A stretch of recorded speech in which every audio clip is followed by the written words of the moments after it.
welcome to WFHR's Rapids Report, proudly brought to you by Crockett Septic for this July 23rd, 2025. Have your host, James, with you. We're joined today by Wood County Board Chairman Lance Plimmel. Lance, always good to see you. Thanks for being here. Thanks, James. It's always great to be here as well. We also want to say a big shout out to Taylor and our friends over at Wisconsin Rapids Community Media being here. We always appreciate you guys. Do yourself a favor. Go to YouTube, type in your search bar, Wisconsin Rapids Community Media, subscribe to that page, and keep up to date on all the cool things that they are doing in the community. A lot of great new stuff that you guys have been doing, too. I've really appreciated getting that inside look that I personally love. A lot of the camera angles have been amazing, too. You guys have been doing some great work over there. Check that out. Everybody get on over there today. Lance, I know how busy you are, so I can only imagine how much we have to talk about today. But I don't want to keep you all day, so we'll kind of limit this a little bit. I want to get into some meetings that are coming up and some of that. We've got a lot of local things happening. Let's rewind a little bit first. We just got done with the biggest water ski show tournament in the world that we get to host for 59 years. 59th annual it was. Next year is going to be a big one with 60, of course. But just looking at this one, talking to a lot of local leaders, talking to people in the community, seemed like a good one. Seemed like everything went really well. I know our local teams did pretty good too. Yeah, having been there, not for the first tournament, but I've been going to that tournament since the late 70s. It's a remarkable event. I've seen that expand, from a couple of days and some people on the beach and a little bit of enforcement to a really top-notch tournament. That's really cool to be able to have seen it grow. And to see the growth, and I was just talking to Taylor, to see the municipality, the city and the county being featured on some of the different media outlets they have. Visit Central Florida comes in, and they always had a camera. We were just talking about this. They had a production trailer in. They were running multiple cameras, multiple angles, and between every show, all they were doing was talking about the community. Mm-hmm. What a great place it is to live. Not only the water ski capital of Wisconsin, the world, the biggest water ski tournament in the world of any kind, but the largest producer of cranberries, a great place to live. And I couldn't have bought that advertising for hundreds of thousands of dollars, and it was free. And I think what it really points out is we have a real lot to offer here that people don't even think about. It amazes me. We've talked when I hear people say, there's nothing to do this weekend. I said, really? If I tried to go to everything this weekend, there's no way in the world I could make it. And then, like I said, we have the largest water ski tournament in the world, a free event to the public, free event. And I'm amazed at the amount of people I'll talk to in town and say, I didn't even know that was going on.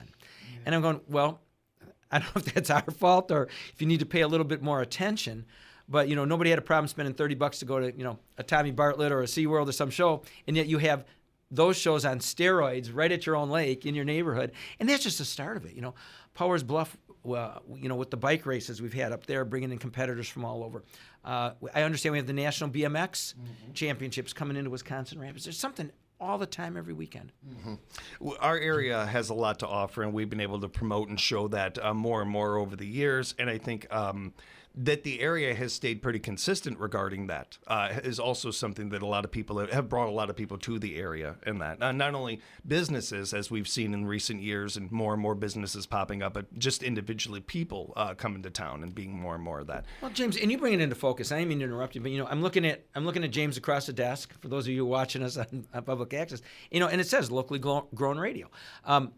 Yeah, that local news, that local flavor, that makes such a difference in the world. So you know what's going on, and you guys certainly help bring that to the forefront. One of the things that I also wanted to get into, and again, real quick, congratulations to everybody involved with the Water Ski Show tournament. Yeah, the Aqua Skiers, by the way, local, I want to give them a shout out. Yeah. With a relatively small team from a number of competitors, finished second. Remarkable show. Almost perfect. It was an incredible performance on their part. Kudos to them. In the tournament as a whole, you had, I don't know how many actual skiers hit the water. I've heard there's numbers around 2,500 between all the teams. And there wasn't a serious injury when you look at not only how many, but what they do and how they perform. So, right down from our Sheriff's Department, our Parks Department, rescue squads, the tournament committee themselves, just a remarkable event. To that point as well, all the volunteers, a big thank you to everybody that helps make that go on, and a thank you just to the community, period. I haven't gotten to talk to Sean that closely or anything like that, but from what I could tell, no major incidents, nothing like that, and that's noteworthy when you're bringing that many amount of people coming into a town and some of those things. So it's wonderful to see, and another successful year in the books. Looking ahead, we got some great events coming up as well. Also have some meetings coming coming up that I wanted to get to and just let the audience know about. I'd like to do a better job of this myself personally when we're hanging out with you, Lance, and just reminding everybody that there are these public meetings that are going on. And as we hear more and more people, everybody's got a megaphone now. Everybody's got a megaphone. It's called social media. Yeah, they're on TikTok, they're on Facebook, you name it, they're everybody's out there. got one. And I am in some ways proud of that, of our country and what we have and the freedoms we have and that ability. And at the same time, that comes with a responsibility. You want to be a dog and bark, okay, maybe know something. Go to these meetings, find out some things, and I encourage that just as much as I encourage people to voice their opinions. And be an adult when you're voicing it, I encourage that. But at the same time, I think that covering these meetings, like they're coming up a little bit later today, you've got, you already had your Aging and Disability Resource Center meeting. That was this morning. Yeah, that was this morning. Yeah, that's a consortium we put together a number of years ago. I actually chaired that committee when we put that multi-county consortium together. It provides a portal to all those services that would be provided, whether it be on that aging side or the disability side. The whole goal was to have a number you could call, get steered in the right direction, and then for the different services they provide. And the interesting part of that is we put that together because the costs obviously keep increasing with everything. We put that together with the hopes that we would find some, economic efficiency there. And it has. I think last year was the first time we increased the county's contribution to that in probably 15 years. And the increase in contribution from a county's perspective was 5%. And that was spread over 15 years. So tremendous amount of work they do. And again, their numbers published.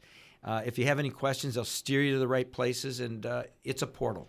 Tomorrow morning, there will be a Conservation, Education, and Economic Development Committee meeting at 8 a.m. Other meetings coming up. Wood County Library Board will be meeting tomorrow at 6 p.m. and some other ones as well. You can find all of these and more at woodcountywi.gov, woodcountywi.gov. And if you were not able to attend meetings in person, they do a great job of notes on these. And you can, of course, go to Wisconsin Rapids Community Media. They record most of these meetings. You can catch them there. It's where I do a lot of my homework for these interviews. Well, and we use too many acronyms everywhere we go. But tomorrow morning, CEED, it's the Conservation, Education, Economic Development Committee.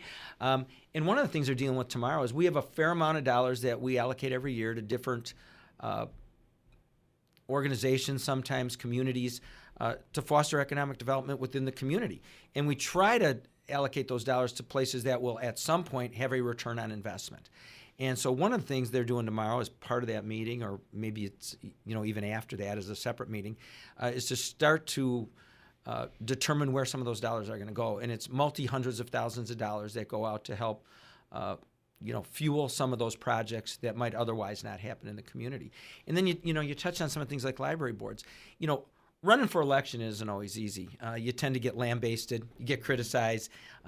You have to have pretty big shoulders to sometimes stand there. But there are opportunities in places like, some of our wildlife committees, our library committees. There's a whole bunch of those out there, Aging Disability Resource Centers, where you don't need to be an elected official to be appointed to those committees. And so if you're somebody out there in the community that has interest, I would give me a call. Send me an email, shoot me a text, do something, because we are always looking for, not just bodies, but qualified and interested bodies to serve on those different committees, commissions, because you do make a difference in the community. And it's a great way to make an impact. And it doesn't, I think to a lot of people out there might not realize, being on these boards more times than not are not a huge time commitment either. So a lot of them are an hour a month or 2 hours a month. Yeah, I encourage people to do that. It's a game changer for you as well as for your community to be a part of. Lance, also wanted to talk a little budget with you as we just got done, again, another notice I saw from the website here that there were some budget changes to human services and some of that. How are, as budget talks just in general going? It's such a big question and a wide one, but how is some of that going in recent meetings? I'm laughing. It's going good. I hate budget time, like everybody else does. I was just like at home. I just hate it. And it's kind of funny because years ago, we counted pencils, paper clips, stuff like that. And my bigger picture is the number black or is it red? Mm-hmm. Do we need to increase the levy? Don't we need to do that? And so one of the things we do at county board meetings, and I find it I almost laugh at it at times, we have a number of budget amendments that occur during the year. And the budget amendment typically isn't necessarily, it doesn't affect your tax rate, your tax levy, but it's additional dollars that come from the state or federal government that are earmarked and allocated for certain projects, we actually have to amend our budget to accept the dollars. So it always amazed me. So we have to talk about taking $200,000 to run the program. I would get if we had to come up with $200,000, Right. but we still have to do that. So, that's part of that amendment reconciliation process. But we are in that budget process, and I think we're looking pretty good this year. The interesting part is, nobody wants a tax increase, myself, included in that group. But when you look at, I just look at my service here over the years, the cost to put a highway truck on the road, bare bones right now is $250,000. You can be close to $500,000 before you fit it with all the equipment that they need to have out there. That's substantial. What it costs to pave, just overlay a half a mile of road is just unbelievable. And, we try to hold those rates down. I assume we're going to be very similar this year, to last year in that respect. We try to never increase our budget ever more than 3%. But I think if you look at the cost you've had at home with inflation and some of the other stuff, it's far exceeded that. So it's always a difficult process. The committees right now are putting together their budgets. When they come up with what they kind of identify as their greatest needs, it'll eventually end up at our operations committee, which takes all of those different committee budgets, looks at them, puts the puzzle together, and then you kind of say, what can we do, what can't we do? Because we also work under some restrictions as to where our tax rates and levies can go, which isn't bad, but it still makes it difficult at times. Yeah. I appreciate that insight, Lance. It's one of the things that we started this conversation talking about what a great city we have, how people want to come here, visit, maybe move here and stuff. That costs money. I don't know how much more blunt I could be about this. I don't know what is going through some people's heads sometimes when it comes to paying taxes or any of these things. This is the world we live in. This is this is just how things work. And part of what brings people to this area is the money we have spent on this area, including our roads and some of the programs we have and some of these things. It costs money. And to me, and not only do I want to remind everybody you can't take it with you, but that's what this is all about. This game that we're playing, this thing of life is about advancing life, making life better for each other, making life better as a whole, working together among these things. It's not who has the most toys at the end. Yeah, and how do you gain it's not who efficiencies? saved the most money on their taxes or who's paying the least amount of taxes. Anybody every person out there, it's a road that they're driving on right now that is frustrating them.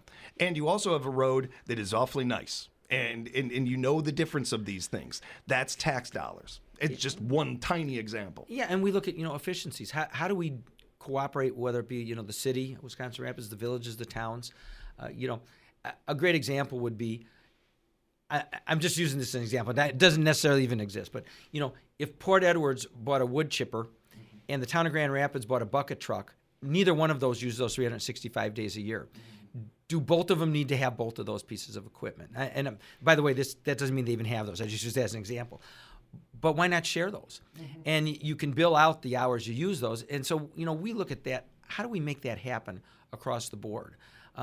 If two communities have a bike trail that doesn't connect and there's a quarter of a mile between them, how do we bring that together? How do we find dollars to make that whole thing come together, which benefits and enhances the quality of life in our area? Yeah. So we look at those quality of life issues. When we have people come to town, they go, where's your pool? Where's your skate park? Where's your BMX track? Where's your, what do you have out at the lake? Besides the things like education and transportation. I can tell you our highway department's done a remarkable job on that. If you see a road that needs improvement in the area, it's probably not one under our jurisdiction. It's usually a state highway. And it's kind of funny right now. The other day, I actually tried to drive up 73 from Rapids to Marshfield. Don't try it. I went around the first two barricades, kind of seeing what they were doing. Don't do that either. But I got to the third one, you're not going anywhere. So the point is, those, just as an overlay, you can be in excess of $500,000 a mile. Now think about that. That's a lot of dollars when you have a road that's 25 miles long, and that's one. So yeah, the money doesn't go as far as you'd like. Obviously, we try to, use your dollars as effectively and efficiently as possible. And then people say to me, well, why don't you save a bunch of money and then when you have it, spend it later? And I'm going, well, that means I'd taken the money out of your pocket, putting it in mine and holding it till I may need it. I'd rather come and ask you for it when we have a project such as the jail. Right. And you teed me up perfectly. Yeah, I there. was trying. Nicely done. Nicely done. For one, I was going to say sometimes you do have to spend money to save money. And that's not a phrase I think that is common enough, but that's what we did with our jail, where we spent a good chunk of change here, but we also did it to prevent us from having to spend, bleeding money, really. Yeah, and the additional hemorrhaging cost was money. about $20 million over the course of those 20 years. And, for those of you, many of you had the opportunity to tour that jail. But what amazes me is obviously we have people incarcerated and you see them in cells. But what you don't see is what happens behind the scenes. I mean, the size of the kitchen and that operation to feed that many people 3 times a day, 365 days a year is incredible. And then you look at the laundry. I mean, you think of yourself, there's a cell, and what else are they spending money on? And then you start looking at intake and monitoring and the laundry and the food operation. And it's a huge operation. And yet, all that being said, with the way we can now monitor prisoners with the pod situation, we're not transporting. We were looking at, a newer facility versus the upkeep on the other one. The cost savings over that many years was about $20 million. So that's significant. And leading into that, wrapping up with you, that is, Lance, the courthouse project, wanted to touch on that, how that's been going. Going well. So there we got a big HVAC system upgrade there. So we had boilers in the courthouse from the 50s, way past their life expectancy. Originally that courthouse didn't have air conditioning. They put air conditioning in. At that point, they sealed the windows. You couldn't open those. But then as our HVAC system gets older, it would have been nice to open the windows some days. Yeah. But that couldn't happen. And so we have an upgrade going there. And that's about a $3.5 million project to redo that. But those boilers are 70 plus years old. And then you have to do all that. And we have a similar situation up at our Northwood County Health Annex, Norwood, most of you would know that as, where we had an issue there with piping, some of the old pipes corroding, stuff like that. And that's a $3 million project to take care of that. But again, when you have people housed, 24 hours a day, 7 days a week, 365 days a year, project has to get done. So that's where your tax dollars are going amongst some of the things you see out there with the parks and some of the other things that everybody uses. Well, and earlier you said a line, I thought that was a comment on, you couldn't pay for that kind of advertising. What price would you put on safety? What price would you put on a safer community, a safer for our law enforcement, safer for the people in there, all the above? And then you say something like 20 million, you put a number out there like that, Lance, and that's not just that's added on top of that. Yeah. That's the icing on that safety cake I'm talking about. And those are things that I think that most people can get behind and most people get around to. But I also encourage people that, if you have questions, if you have thoughts or feelings or anything like that, we always like to talk about this stuff. That's what we do as a community. Lance, if people have follow-up questions or want to know more about some of what we talked about today, how can they reach you? Well, my number is in the directory. You can go to the Wood County website, or you could just Google my name even. But my number's at the directory. My phone number, it's my cell number, my home number, my email address. It's all right there. And the easiest way to find it is just use any search engine you want. And I guess I mentioned one by name, but but if you just type that in, you're going to find it. Yeah, it'll pop right up. Wood County, you'll find me. And speaking of, you can go to woodcountywi.gov to find more of the information of what we were talking about earlier and some other great information there about meetings and public notices and that. Be sure to bookmark that webpage, woodcountywi.gov, along with going to YouTube and subscribing to Wisconsin Rapids Community Media's page. Get on over there, do that. Check out some of the great videos that they have over there. It's some really good stuff and really good information. Appreciate your... Quick comment. Make sure it's Wood County, Wisconsin. I had some calls last week about Wood County, Texas, and Wood County, Ohio that don't relate to us. No, and not nearly as good of a media team. Not nearly as good. None against them, but not nearly as good. I got one of these, what are you doing about the flooding? I'm going, you're in the wrong state. Yeah, you're in the wrong place. We appreciate you guys. Thanks for the time. And thank you, everybody, for joining us for another edition of WFHR's Rapids Report, proudly brought to you by Crockett Septic here at WFHR Locally Grown Radio.